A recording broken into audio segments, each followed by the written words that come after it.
live stream.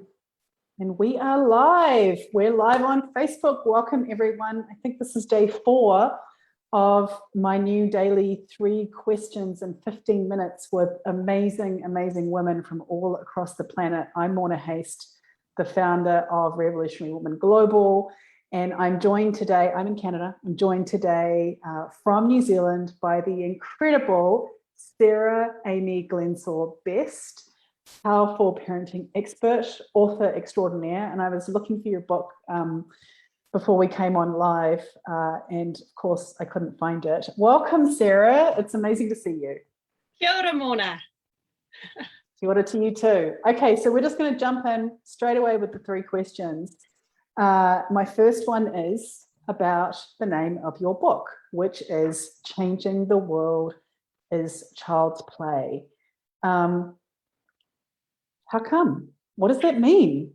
What does it mean? What does that mean? How can that be? Well, how can that be? First of all, I'll just let you into a wee secret. I have to admit, I wasn't really that into children at all. Like, I wasn't one of those teenagers who, you know, who did babysitting and really enjoyed it. I wasn't really that into children until I had my own. And I found Play Centre in New Zealand, which is a parent cooperative where we work and play with our children and support their early learning. And it was through that I suddenly realised how important that role of the parent is and those adults in guiding children through the early years, and how it helps shape how they're going to think, feel and behave throughout the rest of their lives. I got more clued up about the neuroscience of how our brains develop in early childhood, and it just started making sense. When these children are playing, they're actually changing the world. They're actually growing into who they're going to be and making waves out that are going to impact the entire planet, potentially. So whenever we're interacting with our children, we're making a difference in the world. So that was where that title came from. Wow, that is amazing. That's amazing. It's so interesting. Everyone who's watching and who's been following the series so far, setting this to the challenge of 3 questions is actually quite challenging, because every time I ask one, my mind's going to the, but I do feel like it's a little 3 wishes and a genie. So I'm going to stick to the 3 questions. The second question is, and I've called you a powerful parenting expert. I don't know if you would call yourself a powerful parenting expert, but from my perspective, that's definitely what you are. So what I would love to ask you is, what does it mean to be a powerful parent? Beautiful question. I've been growing into that description of the sort of parenting that I see is possible for all of us, and really, really helpful to help our children be the best version of themselves that they can be. And what that's growing into for me is that we are really able to be authentic with our children and support their authenticity.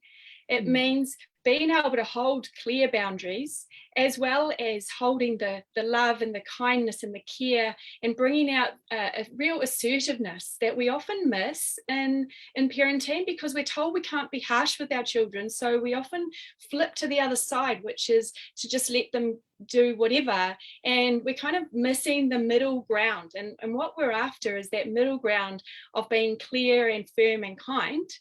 And when we do that with our children, most of the time, we're allowed to not be doing it all the time, it actually gives them a really amazing sense of what is okay, what is good for them, what are the impacts of their what's going on for them, what the impacts of their behavior and their choices and what have you.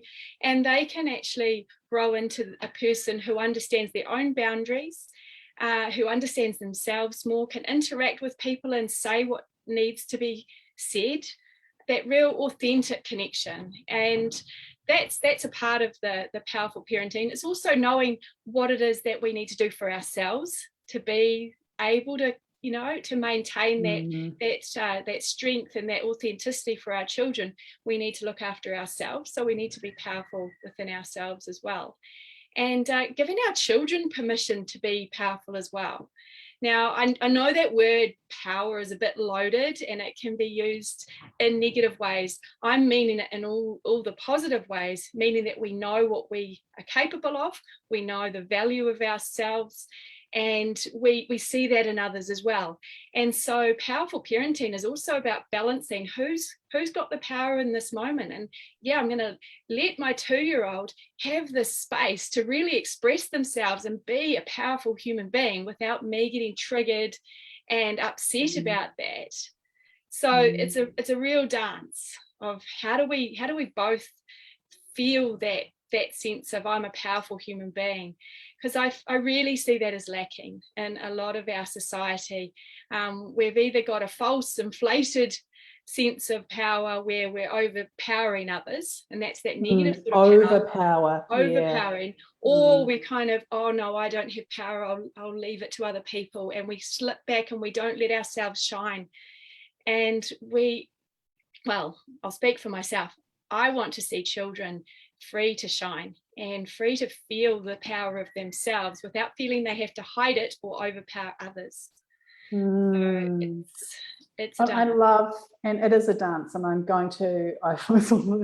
find myself being careful not to slip a question in, because then my 3 questions are gone.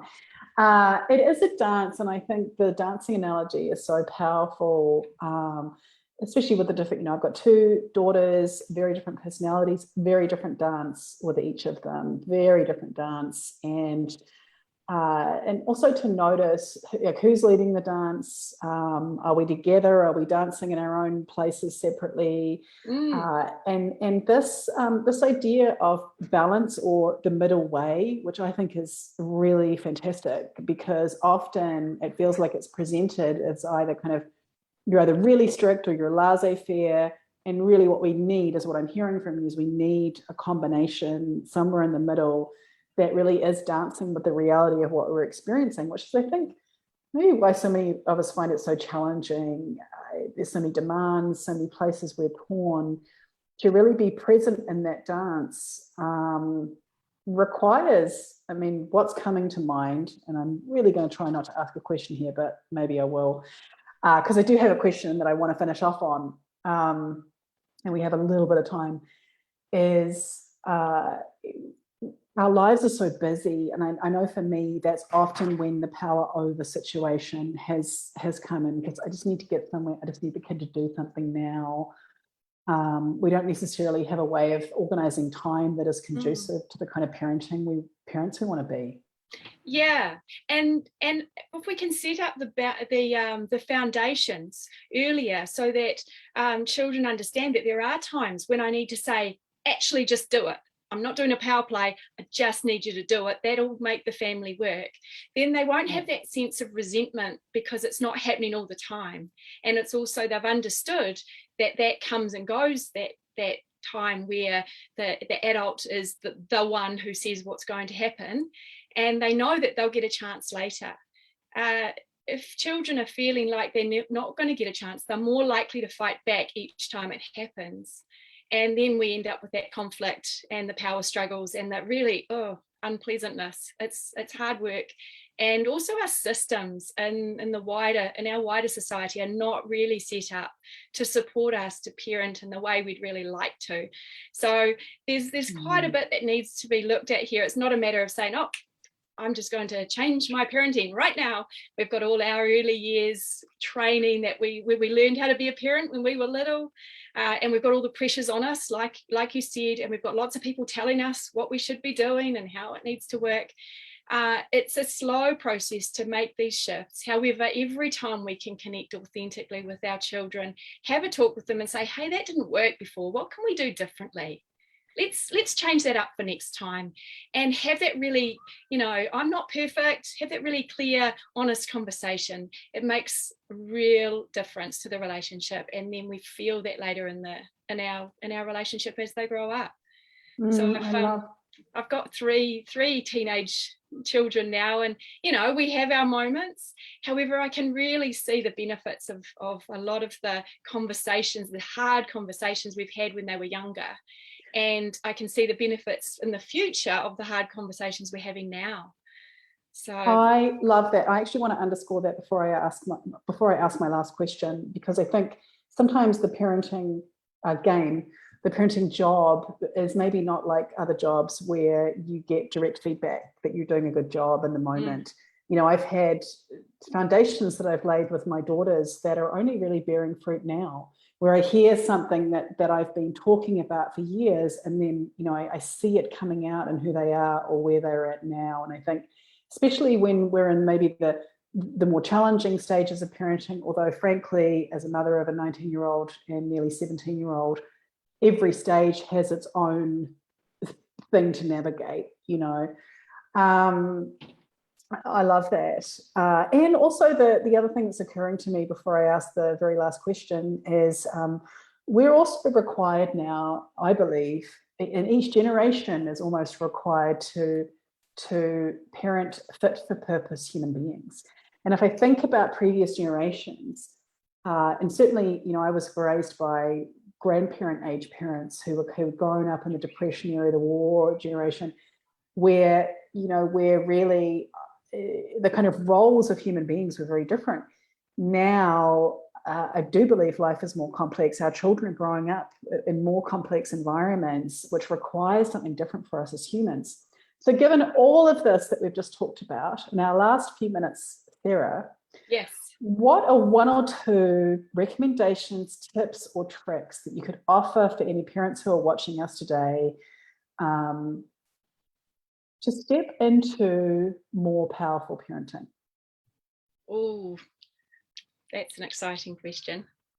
The first one that's coming to my mind is, and this can be used at any age for our children, it just depends on the context of the children and their stage, is practicing back off and be there.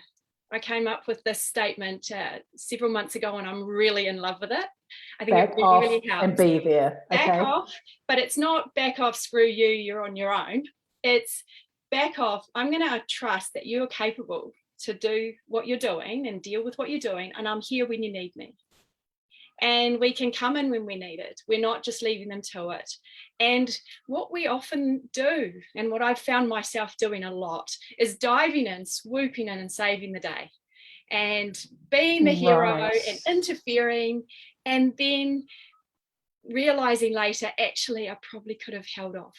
Now, unfortunately, I've raised my children to question what I'm doing, and I get, yeah. And I get a lot of feedback. I have this year, which is why I came up with back off and be there. I've had the feedback, you didn't need to get involved, Mum. Leave us to it. So, and now I'm seeing how much we do that with little babies. You know, a little baby's quite fine flapping about on the floor, and then we go and dangle a toy in front of their face. You know, we don't need to be doing that. We can actually be just pausing, noticing, do I need to get in there, or am I not required right now, and be okay with that. Oh, and whose need am I fulfilling? Because whose need? not exactly. Yeah. Exactly. So really, and so seeing them as a capable human being who's got their own needs and their own abilities, and also giving them the chance to ask for help. We've got to allow them to know that we are there and move in when we're needed.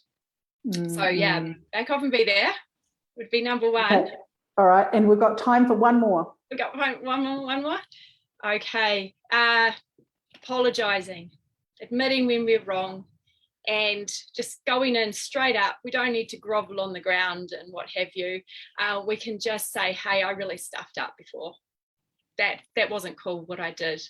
I'm really sorry. Can I have a hug? Oh, wow. Yeah.